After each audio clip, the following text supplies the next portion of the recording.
मेहनत लगती है सपनों को सच बनाने में, हौसला लगता है बुलंदियों को पाने में। बरसों लगता है जिंदगी बनाने में और जिंदगी फिर भी कम पड़ती है रिश्ते निभाने में। दूसरों का बड़ा सोचने वालों का कभी भला नहीं होता। हमें अपनी गलतियां की सजा भले ही तुरंत ना मिले, लेकिन कभी न कभी जरूर मिलती है। झूठ का कोई भविष्य नहीं, वह आपका आज शायद सुखद करे पर कल तो बिल्कुल नहीं। हमेशा सत्य और धर्म के पक्ष के साथ खड़े रहे, भले ही आपको अकेले क्यों न रहना पड़े। श्री कृष्ण कहते हैं, गलतियां कीजिए वो तो सबसे होती हैं, पर कभी किसी के साथ गलत ना कीजिए। जहाँ तेरे अपने तेरा हाथ छोड़ेंगे, वहाँ मैं तेरा हाथ थाम लूंगा। कर्म भूमि की दुनिया में कर्म सभी को करना है। भगवान सिर्फ लकीरें देता है, रंग हमें ही भरना है। कोई भरोसा तोड़े तो उसका भी धन्यवाद कीजिए, क्योंकि वह हमें सीखना है कि भरोसा बहुत सोच समझकर करना चाहिए। तुम सच का साथ दो, मैं तुम्हारा साथ दूंगा। मनुष्य अपने विचारों से ऊंचाइयां भी छू सकता है और खुद को गिरा भी सकता है, क्योंकि हर व्यक्ति खुद का मित्र भी होता है और शत्रु भी। जब तक आप जीवन में स्वयं को चुनौती नहीं देते, तब तक आप नहीं जान सकेंगे कि आप में इतनी क्षमता है। श्री कृष्ण कहते हैं, पंछी अपने बच्चों को सुरक्षित जीवन और घोंसला बनाकर नहीं देता, वह उन्हें उड़ने की कला और लड़ने का हौसला देकर आसमान के लिए छोड़ देते हैं। किसी को हराना अहंकार है, लेकिन खुद को उससे बेहतर बनाना संस्कार है। इंतजार तो मुझे उस ऋतु का है जिसमें पानी नहीं, तेरा प्यार भरा है। कठिन परिस्थितियां व्यक्ति के जीवन का अभिन्न अंग हैं, इसलिए परिस्थितियां व्यक्ति के नियंत्रण में हो ही नहीं सकती। महत्वपूर्ण यह है कि व्यक्ति किस तरह से अपने विवेक से उसे समस्या का हल निकालता है। श्री कृष्ण कहते हैं, जो मनुष्य यह जीवन में सत्य का मार्ग चुनता है, उसका सफर मुझ में तक ही आके समाप्त होता है।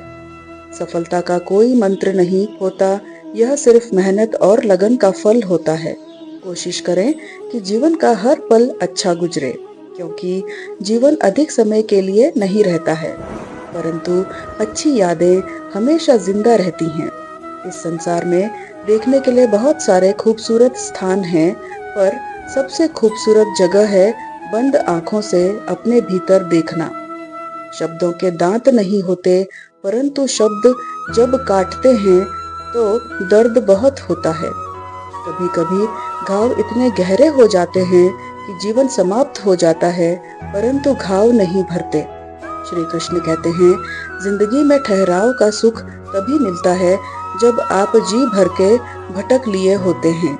इस जमाने में जो मनुष्य मन को अपने बस में नहीं करता, उनको यह मन विनाश की ओर ले जाता है। जिसने भी गीता के वचनों को अपने जीवन में उतारा है, कुछ नहीं अपने जीवन को सुधारा है। जिस इंसान के मन में श्रद्धा और आशाएं होती हैं, वो जिंदगी की हर परिस्थिति में जीतता है। तरकश से तीर निकालने वाला हर योद्धा महान नहीं होता, और इस संसार में अर्जुन जैसा धनुर्धर नहीं होता। जब न्याय का फैसला सत्य के पक्ष में ना हो, तो शस्त्र उठाना अवश्य हो जाता है। आपके द्वारा किए जाने वाला व्यवहार यह दिखाता है कि आपको संस्कार कैसे मिले हैं। कोई भी इंसान जन्म से नहीं, बल्कि अपने कर्मों से महान बनता है। तेरा, मेरा, छोटा, बड़ा, अपना, पराया मन से मिटा दो, फिर सब तुम्हारा है और तुम सबके हो। क्रोध से भ्रम पैदा होता है, भ्रम से बुद्धि व्यग्र होती है। जब बुद्धि व्यग्र होती है, तब तारक नष्ट हो जाता है। जब तारक नष्ट होता है, तब व्यक्ति का पतन हो जाता है। जन्म लेने वाले के लिए मृत्यु उतनी ही निश्चित है जितना कि मृत्यु होने वालों के लिए जन्म लेना। इसलिए जो अपरिहार्य है, उस पर शोक मत करो। मनुष्य अपने विश्वास से निर्मित होता है, वह जैसा विश्वास करता है वैसा बन जाता है। अपने अनिवार्य कार्य करो, क्योंकि वास्तव में कार्य करना निष्क्रियता से बेहतर है। भाग्य के भरोसे केवल वही लोग बैठे रहते हैं जो जीवन में कुछ करने के लिए अंदर से प्रेरित नहीं होते। जो चीज हमारे दायरे से बाहर हो, उसमें समय गंवाना मूर्खता ही होगी।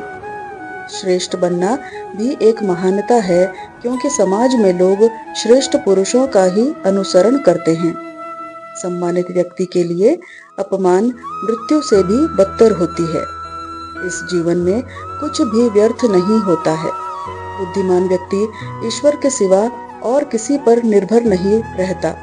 श्री कृष्ण कहते हैं, समय से पहले और भाग्य से अधिक कभी किसी को कुछ नहीं मिलता है। जो व्यवहार आपको दूसरों में पसंद ना हो, ऐसा व्यवहार आप दूसरों के साथ भी ना करें। जब जब इस धरती पर पाप, अहंकार और अधर्म बढ़ेगा, तो उसका विनाश कर पुनः धर्म की स्थापना करने हेतु मैं अवश्य अवतार लूंगा।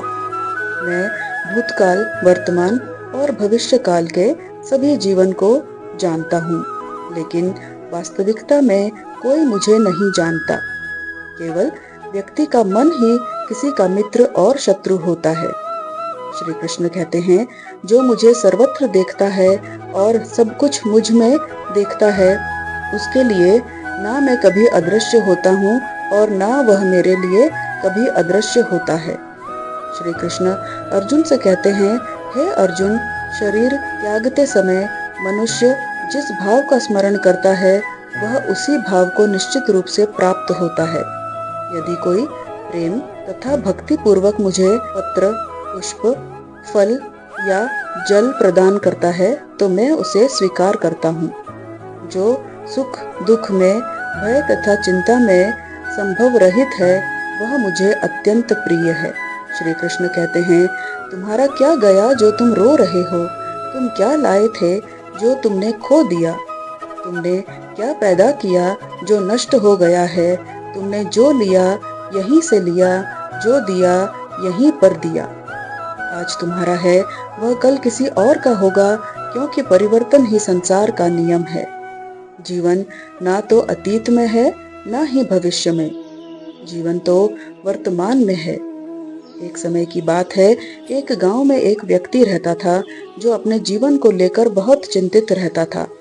उसे लगता था कि उसके जीवन में एक बड़ा बदलाव आना चाहिए, जिससे उसे जीवन में किसी भी तरह की परेशानी ना हो, उसके पास खूब धन हो और उसकी खूब प्रसिद्धि हो।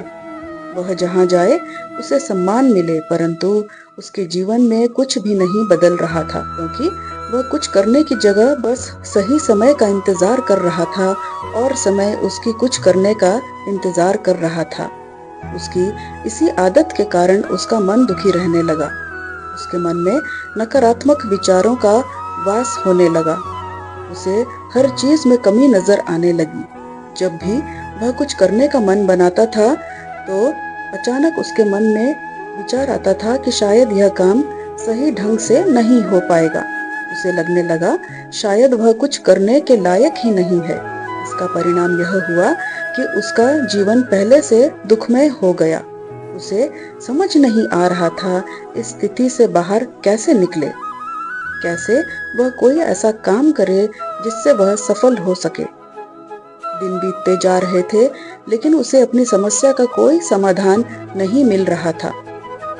इस दौरान उनके गांव में एक साधु आए, जिनकी प्रसिद्धि दूर दूर तक थी। सब ऐसा कहते थे कि उनके पास हर समस्या का हल मिल जाता है। जब उस व्यक्ति ने सुना कि साधु उसके गांव में आए हैं, तो बिना कुछ सोचे समझे अपनी समस्या लेकर तुरंत उनसे मिलने चला गया। साधु को प्रणाम कर अपने समस्या बताई। उसने बताया कि वह अपने जीवन में बदलाव चाहता है, परंतु उसे कोई सही राह नहीं मिल रही। इसी कारण उसके मन में नकारात्मक विचार आते रहते हैं। दुख हमेशा उसे घेरे रहता है। कोई काम करने जाता है तो मन में उसकी विफलता का विचार पहले ही आ जाता है। बताइए, मैं ऐसा क्या करूं कि मैं एक सुखद जीवन जी सकूं? साधु ने पूरी बात सुनी और उस व्यक्ति को दूसरे दिन सूर्योदय के समय आने के लिए कहा। दूसरे दिन वह व्यक्ति उस साधु के पास जा पहुंचा। साधु पूजा पाठ के बाद शहर भ्रमण करने के लिए निकलने वाले थे। उन्होंने उस व्यक्ति को साथ चलने के लिए कहा। चलते चलते वह खेत के पास पहुंचे। गेहूं के फसल की तरफ इशारा करते हुए साधु ने पूछा, क्या तुम बता सकते हो इस खेत में यह फसल कैसे उगती है?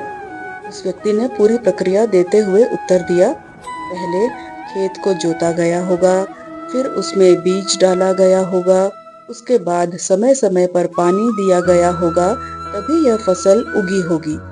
थोड़ा आगे और चलने पर उन्होंने देखा एक खेत में घास ही घास थी।